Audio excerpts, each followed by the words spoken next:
All right, now it is my privilege to introduce our speaker for this morning, Rev Elaine San Soucie. All right.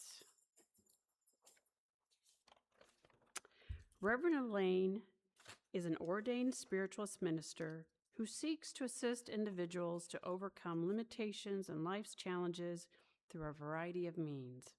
She is an intuitive psychic medium, claircognizant, along with other clairs. She's a lifelong learner, spiritual teacher, spiritual counselor, energy healer, and the QHHT Level 3 Healing Practitioner. Reverend Elaine was ordained as a spiritualist minister in 2013. She is also a certified spiritualist healer and medium. She was a founder and pastor of Life Path Fellowship, a spiritualist community in New Hampshire from 2014 to 2023. She has served as speaker and message bearer in many congregations both in New Hampshire and Massachusetts. Reverend Elaine has drawn to move here after she attended the solstice service here on December 21st, 2025. She followed that guidance, relocated, and is now residing permanently in Lake Helen. So please join with me in a warm welcome for Reverend Elaine San Soucie.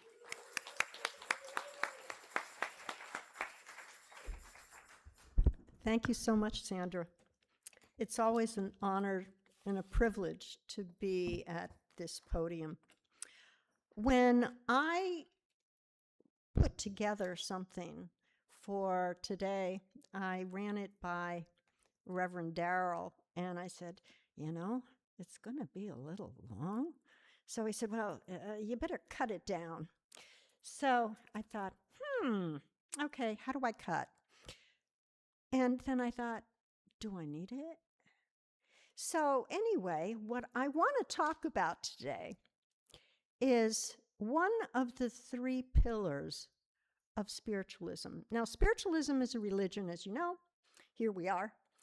And it's a science, but it's also a philosophy. And as a philosophy, usually one of the questions that's asked is, who are we? Who are we? Now, many times when asked that question, people will say, they'll give either a relationship, they'll give an occupation, or they'll give something like that is outside of themselves or has to do with something outside. However, that is not who we are. Not at all. Think about that which is internal. So today I want us to turn the mirror upon ourselves, or take a selfie, okay? And because it is by going within that we find out more about who we are, right? Because now it's easy for us to point the finger at somebody and to say, oh, well, they are blankety, blankety, blank, okay? And their problems are such and such. However, one of the things is that we can't fix anybody else, and we have no control. No control, only perceived control of people, places, things, situations. We don't. What we have control over is us, how we think, how we are, how we react to situations. Now, we change, or at least we have the opportunities to change, as we experience life on life's terms. It's my truth that prior to this incarnation, I chose challenges, and through these challenges, I can either take them and become bitter, because we can't go throughout this lifetime without basically falling down and thinking that we'll never get up. Okay? However, we've all been through those. And it's when we get up again, we have changed. We're not the same as before we experienced whatever that enormous challenge was. It has rocked our world. Now, one of the ways that we can find out that there are things within us that have not healed, have given us problems from stuff in the past, is discomfort. Because you see, our emotions or our feelings are barometers for us. They tell us, guide us to what lies underneath the surface. For example, sitting with discomfort, whether it be sadness, fear, displeasure, resentment,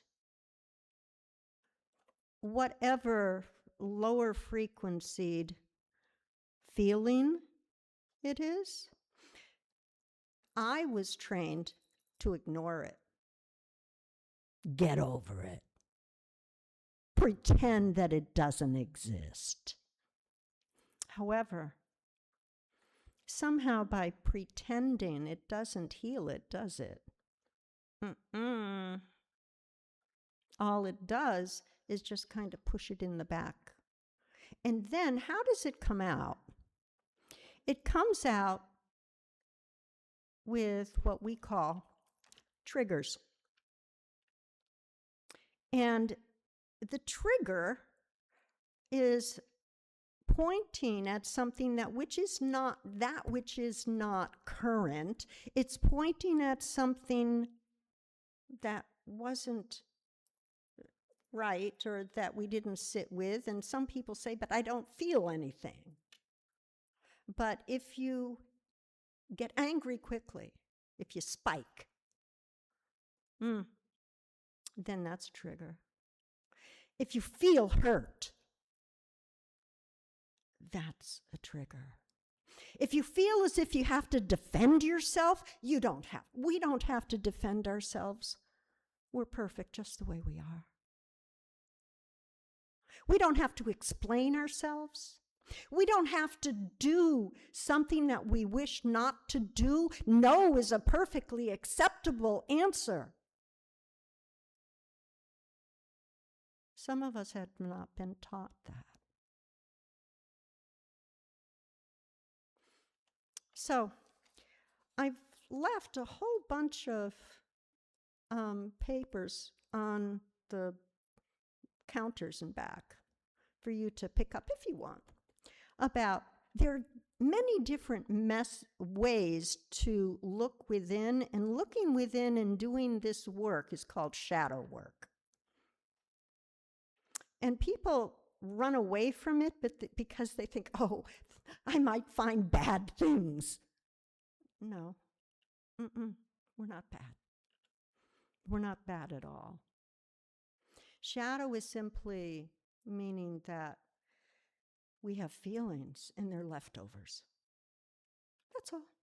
So if you ever get annoyed, if you ever get upset, if you ever have work with someone who you say, oh, she gets under my skin. Well, that getting under your skin is an indication to you that you can turn the mirror and say, why? And sit with it. Sit with it. You say, well, it's uncomfortable. Yeah, it is uncomfortable. However, we grow, as you probably have heard many times before, in a spiral. And so when a situation presents itself again, and believe me, it will present itself again, because we're still alive. So when that particular kind of situation presents itself, if you can pause or take a breath or just stop. There are so many different ways that you can shift so that you don't knee-jerk react, so that you don't go back into the pattern that was not too healthy, that was uncomfortable. And it was uncomfortable, huh? Whenever you're with somebody, you know, that relative or that person that you've known for a long time, and they get under your skin. Yeah. So there are a number of ways that we can go in. And you don't have to go to a therapist. I mean, therapists help. They do, and you could if you wanted. But one of the things is automatic writing. Okay? So you can just sit and just put down whatever stream of consciousness. Okay? And how many of you have done automatic writing in the past? There you go. Yeah. Yeah, it's one of the tools to find out more about ourselves. Journaling with prompts. Journaling with prompts. So, why do I do this? You know, why is it that whenever so-and-so does such and such, my gut starts to clench? Or, oh, I feel like I want to just cringe. Or, I really want to leave whenever that happens. Why? So, a prompt, any prompt in which you feel discomfort in any situation, any life situation, journal and let that be the prompt. Meditation and sitting quietly. I bet a lot of you do that. Yeah? How many meditate? Yeah, sure. And then during the meditation, some answers may come, right? See, there are different ways that this can be handled so that we are all different, beautifully unique. And so there are a bunch of different possibilities, different ways to access the same thing in the body. So for some people, journaling may work. Some people are not going to want to take up a pen or, do it on the computer at all.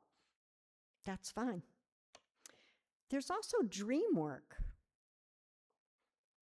And so dreaming and writing down and making sure that you wake yourself whenever, the minute you wake up, you have a pad and a pen right near you so that you could write it down to see what's happening.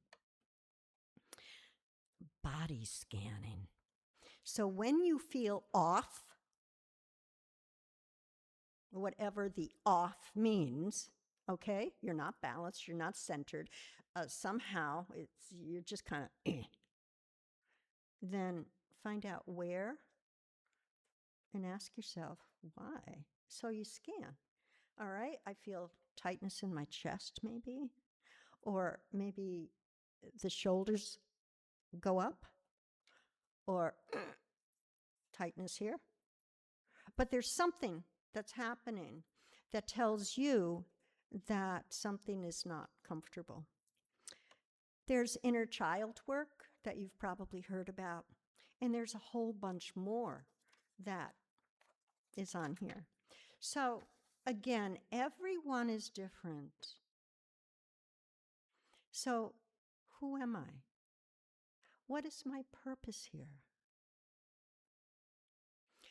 For each one of us, it is different. And it's wonderfully different. As a child, I thought God was this male figure in the sky, and larger, much larger than a human being. And then as I aged, I thought I was too insignificant to even contemplate any being, and by that time I thought that this being was genderless. And maybe it was energy, but I didn't know, but I was a nothing, so it couldn't. And then it changed again. And I realized that every one of us and everything that exists has value, is important, and this is a biggie, is divine. Because you see, it is my truth that each of us is holy. We are not bad. We are holy. And so we can utilize, if we so choose, any of these things. Some people like to move. And so it may be through dance. Some people may be creative, and so it's through art, okay, that they'll find themselves more. Whatever it is, I invite you to turn the lens onto yourselves and to find out more of who you are.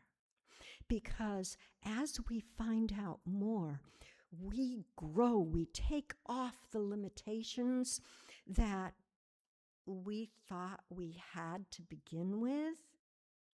And as we take off these limitations, we become more of who we are. We become more authentic. And it's not that we're becoming more than. It's not more than. It's absolutely equal to everybody else. We just become our authentic, beautiful selves. And I invite you to become more aware of that magnificent self that still has yet to blossom, because we're not done. In fact, we're not going to be done when it's time for us to go whoop, and then we'll be looking at our bodies and saying, oh, I don't want to go back to that thing. Okay? So that's what I'm going to leave you basically with today. And I wrote this down, and I'm going to read this. And it says, as we chip away at these limitations, we offer windows for growth, for expansion. This work, this shadow work, is holy work, Because in knowing ourselves, in honoring ourselves, we are also honoring creation, source. We do this so that we become more of who we truly are, so that we honor ourselves, so that we love ourselves as we love our neighbor. That is knowing thyself. That is the philosophy at the heart of spiritualism. And it is paradoxically how we expand. Thank you for being here today. Thank you for your attention.